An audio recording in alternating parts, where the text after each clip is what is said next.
Bismillahirrahmanirrahim. Assalamu alaikum students. How are you all?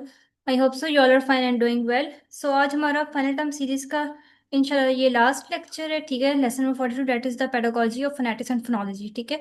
तो इसमें भी जस्ट ये थ्योरी बेस्ड ही है, इसमें कुछ भी कॉन्सेप्चुअल नहीं है। और मैंने यहाँ पर ना कुछ भी हाईलाइट नहीं किया बिकॉज क्योंकि मैंने कहा कि मैं आप लोगों को ना हर टॉपिक की एक समरी बता दूंगी, ठीक है। यानी कि उसमें मेन बात क्या की गई है वो बता दूंगी बस। और आप लोगों ने जैसे मैं आप लोगों को बताऊंगी वैसे ही आपने उसको सिंपल वर्ड में क्या करना है, एक बार सुन लेना, एक बार याद कर लेना बस। बाकी इसमें कुछ भी रटलाइजेशन वाली चीज़ नहीं है। अब टॉपिक नंबर 205 देखेंगे, relationship between E L T and P, यानी कि फोनेटिक्स एंड फोनोलॉजी और ई एल टी के दरमियान जो रिलेशनशिप है वो कैसा रिलेशनशिप है, ठीक है। तो इस टॉपिक में बेसिकली बताया गया कि फोनेटिक एंड फोनोलॉजी जो है ना हमारे पास एक बहुत ज़्यादा इंपॉर्टेंट पार्ट है इंग्लिश लैंग्वेज टीचिंग का, ठीक है। यानी कि इंग्लिश लैंग्वेज टीचिंग में फोनेटिक एंड फोनोलॉजी पर बहुत ज़्यादा फोकस किया जाता है, ठीक है। उस पर बहुत ज़्यादा वर्क किया जाता है, बच्चों को सिखाए जाते हैं फोनेटिक्स और फोनोलॉजी दोनों।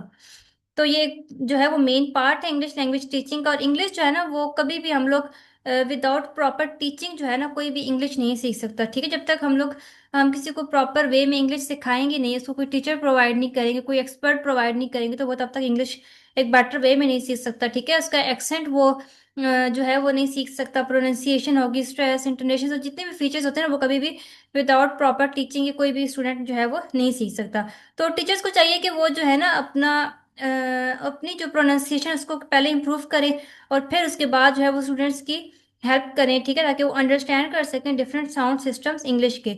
और फिर यहाँ पर ना कंपेयर किया गया इंग्लिश साउंड्स को स्टूडेंट्स की मदर टंग के साथ, ठीक है।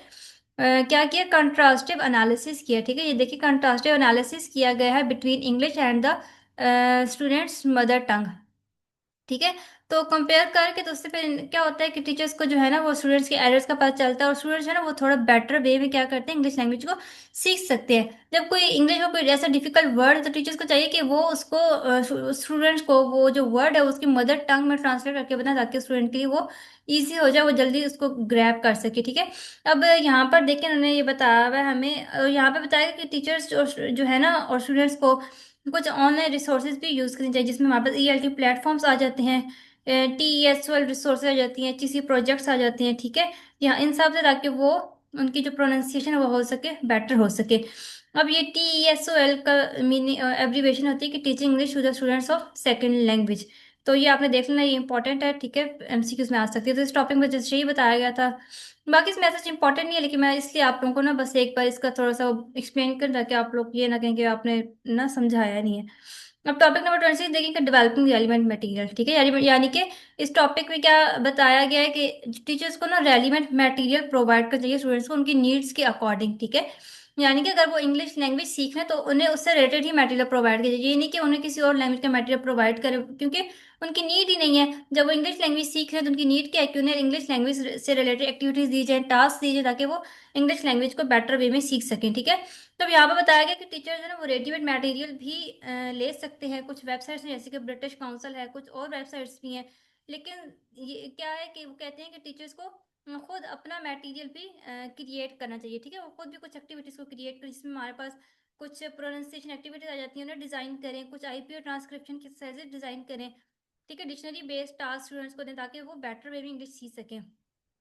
बाकी यहाँ पे बताया गया कि मूवीज डॉक्यूमेंट्रीज बच्चों को दिखाएं, ठीक है। रियल लाइफ लिसनिंग मटेरियल्स उनको दें, यानी कि उनके साथ रियल लाइफ में कन्वर्सेशन करें इंग्लिश लैंग्वेज में। तो इस तरह से भी क्या होता है कि उनकी प्रोनाउंसिएशन बेटर होगी, ठीक है। अब यहाँ पर ये देखें, बीबीसी और सीएनएन ये बेसिकली हमारे पास ना वो हैं ब्रॉडकास्टिंग ऑर्गेनाइजेशन है, ठीक है। तो यहाँ पर इनकी एग्जांपल दी गई है कि यहाँ से बच्चे ब्रॉडकास्ट होने जो इंग्लिश में होते हैं ताकि उनकी प्रोनाउंसिएशन बेटर हो सके।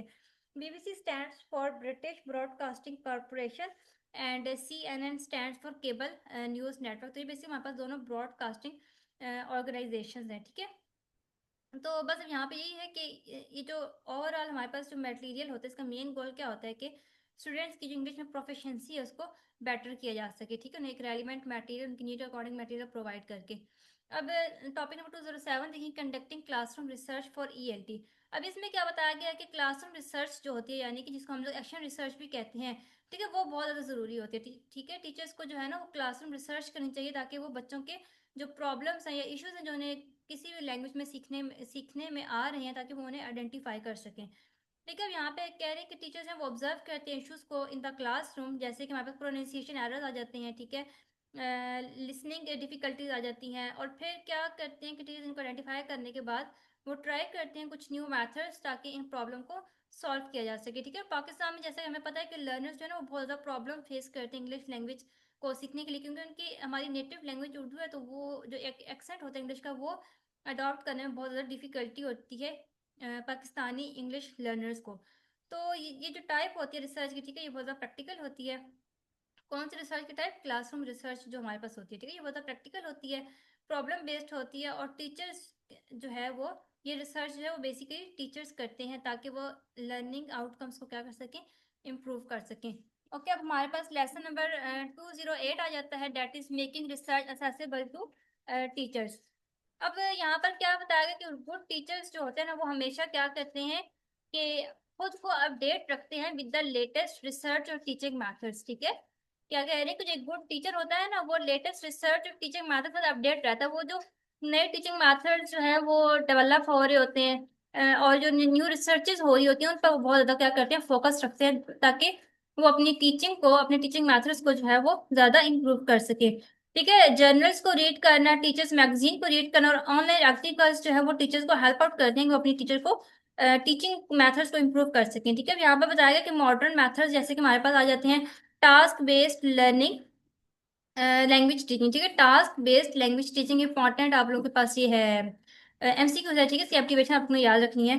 ठीक है, यहाँ पे कह रहे हैं कि कुछ मॉडर्न मेथड्स हैं जैसे कि टास्क बेस्ड लैंग्वेज टीचिंग आ जाता है, वो बहुत यूजफुल होते हैं पाकिस्तान में अगर उनको प्रॉपरली अप्लाई किया जाए। ठीक है, यानी कि ये जो हमारे पास मेथड्स इनको अगर प्रॉपरली अप्लाई किया जाए ना पाकिस्तान में, तो ये बहुत ज़्यादा हेल्पफुल होते हैं स्टूडेंट्स के लिए, इंग्लिश को एक बेटर वे में सीखने के लिए बहुत ज़्यादा उनकी हेल्प करते हैं।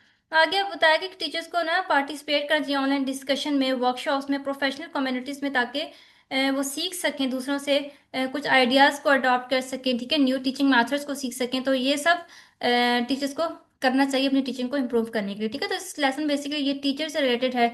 ठीक है, यानी कि टीचर टीचिंग मेथड्स को हम लोग किस तरह से इम्प्रूव कर सकते हैं, ये अब ओवरऑल जो टॉपिक है ना यहाँ से आप लोगों को क्वेश्चन भी आ सकता है कि एक टीचर को कौन कौन से जो है वो टास्क करने चाहिए, कौन सी उसको एक्टिविटी अडॉप्ट करनी चाहिए अपनी टीचिंग मेथड्स को बेटर वे में, सॉरी, अपनी टीचिंग मेथड्स को इम्प्रूव करने में, उससे कौन कौन से टास्क करने चाहिए, कौन सी एक्टिविटीज़ करनी चाहिए। ठीक है, कौन से ऑनलाइन रिसोर्सेज को यूज़ करना चाहिए। तो ये ओवरऑल टॉपिक में से क्वेश्चन बन सकता है, आपने इसको करना, ये इंपॉर्टेंट क्वेश्चन है।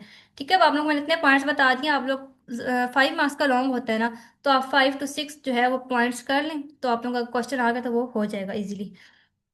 अब आगे बताया गया कि एक्शन रिसर्च को फैसिलिटेट किस तरह से किया जा सकता है। अब यहाँ पे बता रहे हैं कि टीचर्स जो है ना उनको चाहिए कि वो एक्टिवली सपोर्ट करें और कंडक्ट करें एक्शन रिसर्च, ताकि अपने टीचिंग स्किल्स को इम्प्रूव किया जा सके। ठीक है, अब रिसर्च प्रोनाउंसिएशन एरर्स पर जो रिसर्च होती है, लिसनिंग प्रॉब्लम्स पर, रीडिंग स्ट्रैटेजीज पर, वो हेल्प आउट करती है टीचर्स की कि वो लर्नर्स को बेटर वे में अंडरस्टैंड कर सके, उनके एरर्स को, उनकी डिफिकल्टीज को जो उन्हें लिसनिंग में आ रही है, प्रोनाउंसिएशन में आ रही हैं।